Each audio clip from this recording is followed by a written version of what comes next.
ग्वाक्युल को ये बात पता चल गई थी कि स्योंगयन उसे छोड़कर चला गया था। ये जानकर स्योंगयन को बहुत बड़ा झटका लगता है और उसे अपने किए पर पछतावा होने लगता है, जिसके बाद वो दोनों एक दूसरे से प्रॉमिस करते हैं कि वो एक दूसरे को छोड़कर कभी नहीं जाएंगे। इस सब से हमें ये पता चलता है कि रियल चाय स्योंगयन कितनी घटिया और दर्द भरी ज़िंदगी जी रहा था। चाय स्योंगयन, जो इस नोबल प्लॉट का शिकार है, वो अपने बेटे को छोड़कर अपने पति के पास चला गया। नोबल की कुछ ही शब्दों में लिखी चीज़ों से समझा पाना मुश्किल है कि कोई व्यक्ति कितना दुखी और परेशान है। अब प्रेजेंट में स्योंगयन की बॉडी में जो पर्सन था और ग्वाक्युल एक दूसरे के हाथों को कस के पकड़े हुए थे, जिससे उस पर्सन को भी ग्वाक्युल से अटैचमेंट फील होती है और वो सोचता है, अब जबकि मैंने ये हाथ पकड़ लिया है तो एक बात तो मैं पक्का जानता हूँ कि चाय स्योंगयन डेफिनेटली इस बच्चे को प्रोटेक्ट करना चाहता होगा। उसे अब एक स्ट्रॉन्ग फीलिंग आने लगती है कि मैं महसूस कर सकता हूँ कि मेरा दिल सचमुच इस बच्चे से बहुत प्यार करता है। वो ग्वाक्युल का हाथ और कस के पकड़ लेता है और सोचता है, भले ही मैं जो इसका रियल फादर नहीं, मैं इस बच्चे को अपने ही बेटे की तरह प्यार करूँगा। मतलब वो पर्सन जो स्योंगयन की बॉडी में है, उसे रियल स्योंगयन के कॉन्शियसनेस के चलते ग्वाक्युल से अटैच फील होता है। इसलिए वो डिसाइड करता है कि वो ग्वाक्युल को अपने ही बेटे की तरह प्यार करेगा और उसे अपने साथ ले जाएगा। तभी उस लेडी के हाथों से केक का ट्रे छूटकर नीचे गिर जाता है। वो उन दोनों को ऐसे जाने की पोजीशन में देखकर शॉक हो गई थी और पूछती है, तुम लोग कहाँ जा रहे हो? ग्वाक्युल स्योंगयन के हाथों को कस के पकड़े हुए था और बोलता है, मैं अपने पापा के साथ पापा के दोस्त के घर पर जा रहा हूँ। जिस पर वो लेडी भी कंफ्यूज हो जाती है कि पापा का दोस्त, क्योंकि उसे भी पता था कि स्योंगयन का कोई दोस्त या रिलेटिव्स नहीं है। अगर उसके पास कुछ है तो वो है बस ये घर और यहाँ के लोग। वो लेडी स्योंगयन को होपलेस फील करवाना चाहती थी, इसलिए वो स्योंगयन से बोलती है, माय सन इन लॉ, ये वो घर है जहाँ तुम रहते हो, है ना?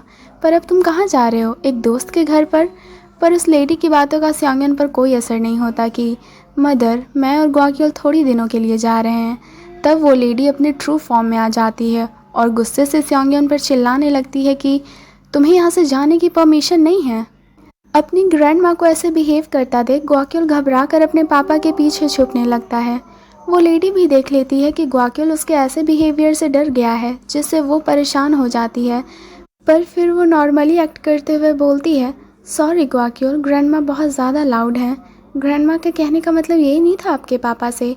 पर ग्वाक्युल उसकी बातों का कोई रिस्पॉन्स नहीं करता। तभी स्योंगयन भी उसे रोकते हुए बोलता है, मदर, ग्वाक्युल मेरा इकलौता बेटा है, इसलिए एक पिता होने के नाते मैं इसकी पूरी जिम्मेदारी लूँगा और इसे अपने साथ ले जाऊँगा। उसकी बातें सुनकर वो लेडी गुस्से से अपना दांत पीसने लगती है। उसे देखकर ऐसा लग रहा था जैसे वो दोबारा स्योंगयन को मारने लगेगी, लेकिन कुछ करने की बजाय वो सिर्फ एक बेचारी औरत की तरह स्योंगयन को ब्लेम करने लगती है कि तुम शुरू से ही मेरा सब कुछ ले लेना चाहते थे। ओह माय डियर, अब तो मेरा पोता भी जा रहा है। तुमने मुझसे मेरा सब कुछ छीन लिया, तुम कितने क्रूअल हो। लेकिन अफसोस, उस लेडी की इतनी ऑस्कर विनिंग एक्टिंग का किसी पर कोई असर नहीं पड़ता और स्योंगयन ग्वाक्युल वहाँ से चले जाते हैं। जब उस लेडी की एक्टिंग ख़त्म होती है तब वो सर्वेंट उसे डरते हुए बताती है कि मैम, वो दोनों तो पहले ही चले गए। ये जानकर वो लेडी अपने गार्ड्स पर बहुत ज़्यादा भड़क जाती है और उन लोगों को डांटती है कि तुमने उन्हें रोका क्यों नहीं, यू स्टूपिड बास्टर्ड्स। वो गार्ड्स घबराते हुए अपनी सफाई में बोलते हैं कि आप ही ने तो कहा था कि हम यहाँ से कहीं ना जाएं। अब तो उस लेडी का गुस्सा 7वें आसमान तक पहुँच जाता है और वो ज़ोर से चिल्लाती है कि उन दोनों को अभी वापस लाओ। वहीं दूसरी तरफ स्योंगयन और ग्वाक्युल उन दोनों के घर से काफ़ी दूर चिल्ड्रन पार्क आ गए थे। स्योंगयन ग्वाक्युल के साथ यहाँ तक भागते भागते आया था, इसलिए वो काफ़ी हाँफ रहा था कि हम बाल बाल बच गए। तभी ग्वाक्युल स्योंगयन से पूछता है, पापा, आपके दोस्त का घर कहाँ है? स्योंगयन, जो अभी तक हाँफ ही रहा था, बोलता है, मेरे दोस्त का घर।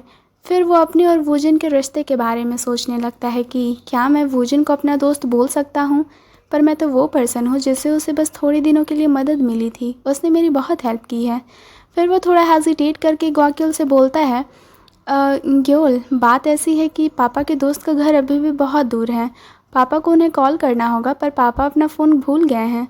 जिस पर ग्वाक्युल बोलता है, क्या पापा को उनका नंबर याद है? स्योंगयन बोलता है, हाँ। तब ग्वाक्युल अपने बैग में कुछ ढूंढने लगता है और उसमें से फ़ोन निकालकर स्योंगयन को दिखाता है। स्योंगयन उस फ़ोन को देखकर सरप्राइज़ हो जाता है और खुश होते हुए बोलता है, ओह माय गॉड ग्वाक्युल, ये कोई टॉय नहीं है राइट? क्या ये तुम्हारा फ़ोन है? जिस पर ग्वाक्युल बोलता है, नहीं, ये पापा का फ़ोन है, पापा इसे घर पर ही भूल गए थे। फिर वो फ़ोन स्योंगयन को दे देता है। स्योंगयन फ़ोन को देखते हुए सोचता है, मुझे लगा मैंने इसे नदी में गिरा दिया था, पर ये घर पर था। फिर वो सोचता है कि चलो देखते हैं मेरे कॉन्टैक्ट लिस्ट में कितने लोग हैं। वो कॉन्टैक्ट खोलता है और देखता है कि ये काफ़ी हार्ट ब्रेकिंग है कि जिन लोगों को मैं जानता हूँ वो 10 से भी कम है। तभी उस कॉन्टैक्ट में उसे एक अनफैमिलियर सा नाम दिखता है और वो सोचता है, वेल ये कौन है? भगवान का शुक्र है कि मेरे पास किसी मेरे फ्रेंड का कॉन्टैक्ट नंबर है। क्या मुझे इस पर्सन से मदद मिल सकती है? ये सोचकर वो उसे कॉल लगाता है। थोड़ी देर रिंग होने के बाद एक पर्सन बोलता है कि हेलो, मैं डोरा डोरा रेनबो काउंसलिंग सेंटर का काउंसलर ली यूनयोंग बोल रहा हूँ। स्योंगयन सोचता है कि ये क्लिनिक में कॉल लगा है। ये सोचकर वो भी अपना इंट्रोडक्शन देता है कि मेरा नाम चाय स्योंगयन है, जिस पर वो फ़ोन वाला पर्सन बोलता है, ओह चाय स्योंगयन सर, काफ़ी लंबा समय हो गया जब मैंने आपको लास्ट बार कांटेक्ट किया था।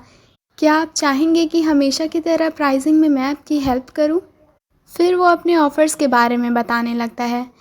यहाँ पर स्योंगयन को लगा था कि ये नंबर रियल स्योंगयन के किसी क्लोज़ फ्रेंड का नंबर है, पर उसे पता चलता है कि ये तो काउंसलिंग सेंटर है, यानी वैसी जगह जहाँ लोग ग्रुप में या इंडिविजुअली आपकी प्रॉब्लम सुनते हैं और उस पर डिस्कशन करते हैं, जिससे आपको अच्छा फील होता है और स्ट्रेस लूज़ होता है। ये जानकर स्योंगयन निराश हो जाता है और कॉल काट देता है। उसे रियल स्योंगयन के लिए बहुत बुरा लगता है कि चाय स्योंगयन, क्या तुम ऐसी लाइफ जीते थे जहाँ सलाह देने वाले को तुम अपना दोस्त मानते थे? ये सच में मेरे दिल को हर्ट कर रहा है। स्योंगयन को इतना उदास देखकर ग्वाक्युल उसका शर्ट पकड़ लेता है कि पापा, क्या आपके दोस्त नहीं आ रहे? वो सीरियस लुक के साथ स्योंगयन को देखने लगता है कि कार कहाँ है, ड्राइवर के बारे में क्या? जिस पर स्योंगयन भी टेंस होते हुए लास्ट में वोजिन का दिया हुआ कार्ड निकाल ही लेता है कि उसे कॉल करने के अलावा मेरे पास कोई और चॉइस नहीं है। हालांकि मुझे ये एम्बैरस करने के लिए काफ़ी है, लेकिन फिर वो ग्वाक्युल के बारे में सोचता है कि पर मैं अपनी बेटी को इस ठंड के मौसम में बाहर नहीं छोड़ सकता।